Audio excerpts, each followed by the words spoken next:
বাঘের মতোই এশিয়া কাপের মূল পর্ব শুরু করলো বাংলাদেশ। বোলিং ব্যাটিং উভয় বিভাগে দাপট দেখালো লিটন বাহিনী। যেমনটা ভক্তরা চেয়েছিল সেভাবেই খেলেছেন সবাই। গত মঙ্গলবার এশিয়া কাপের পর্দা উঠলেও আনুষ্ঠানিকভাবে বাংলাদেশের যাত্রা শুরু হয় আজ হংকং এর বিপক্ষে। নিজেদের প্রথম ম্যাচে টস জিতে আগে বল করার সিদ্ধান্ত নেয় অধিনায়ক লিটন দাস। বিপরীতে ব্যাটিং এ নেমে শুরু থেকেই চাপে ছিল প্রতিপক্ষ দুই ওপেনার জিসান আলী এবং আনসুমান রথ। ইনিংসের তৃতীয় বলে বিদায় নিতে পারতেন জিসান, কিন্তু আম্পায়ার্স কলে বেঁচে যান তিনি। পরের ওভারে এসে প্রথম ব্রেক থ্রু এনে দেন তাসকিন আহমেদ। তার করা তৃতীয় বলে অফসাইডে খেলতে গিয়ে ব্যর্থ হন আনসুমান, যেখানে আউটসাইড এজ হয়ে বল চলে যায় লিটনের হাতে। প্রথমে আম্পায়ার আউট না দিলেও রিভিউ নিয়ে উইকেট আদায় করে নেয় বাংলাদেশ। প্রাথমিক ধাক্কা সামলে রানের গতি বাড়ানোর চেষ্টা করেন অভিজ্ঞ বাবর হায়াত, কিন্তু তাকে বেশিক্ষণ টিকতে দেননি তানজিম সাকিব। আগের বলে ছক্কা হজম করে পরের ডেলিভারিতে ডিরেক্ট বোল্ড হয়ে বাবরকে সাজঘরে ফিরান এই টাইগার পেসার। পাওয়ার প্লেতে হংকং এর সংগ্রহ দাঁড়ায় 2 উইকেটে 34 রান।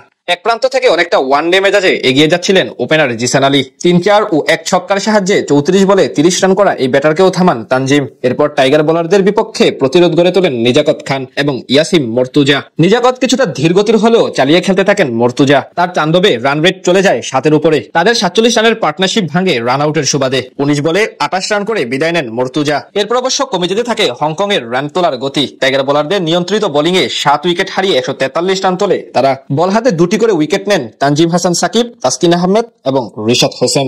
জবাবে ইনজুরি নিয়েই মাঠে নামেন টাইগার ওপেনার পারভেজ হোসেন ইমন। তার সাথে আসেন তানজিদ তামিম। তিনি অবশ্য ছিলেন কিছুটা ধীর গতির, তবে নিজের স্বভাব অনুযায়ী ব্যাট চালাতে থাকেন ইমন। যদিও বেশি দূর আগায়নি সেই পার্টনারশিপ। তৃতীয় ওভারে আইস শুক্লার ফুল লেন্থের স্লোয়ার ডেলিভারি উইয়ে মারতে গিয়ে ক্যাচ আউট হন 14 বলে 19 রান করা ইমন। সঙ্গী হারানোর খানিক পর একই পথ ধরেন তানজিদ তামিম। 18 বলে মাত্র 14 রান করে বিদায় নেন এই ওপেনার। তবে ব্যাটিং এ এসে আজ শুরু থেকে চালিয়ে খেলার দিকে মনোযোগী ছিলেন লিটন দাস। পাওয়ার প্লেতে টাইগারদের সংগ্রহ দাঁড়ায় 2 উইকেটে 51 রান। সেখান থেকে দলের হাল ধরেন অধিনায়ক লিটন দাস এবং তাওহিদ হৃদয়। দুজন মিলে বেশ ভালোভাবে এগিয়ে নিয়ে যেতে থাকেন টাইগারদের রানের চাকা। কোন প্রকার ঝুঁকি না নিয়ে ধীরে সুস্থে সামলাতে থাকেন প্রতিপক্ষ বোলারদের। যদিও এক সময় রান রেট উঠে যায় 6.5-এর উপরে, কিন্তু সেটাকে চাপে পরিণত না করে 14তম ওভারে পরপর 2টি বাউন্ডারি মারেন লিটন। এতে আবারও ম্যাচ চলে আসে টাইগারদের হাতে।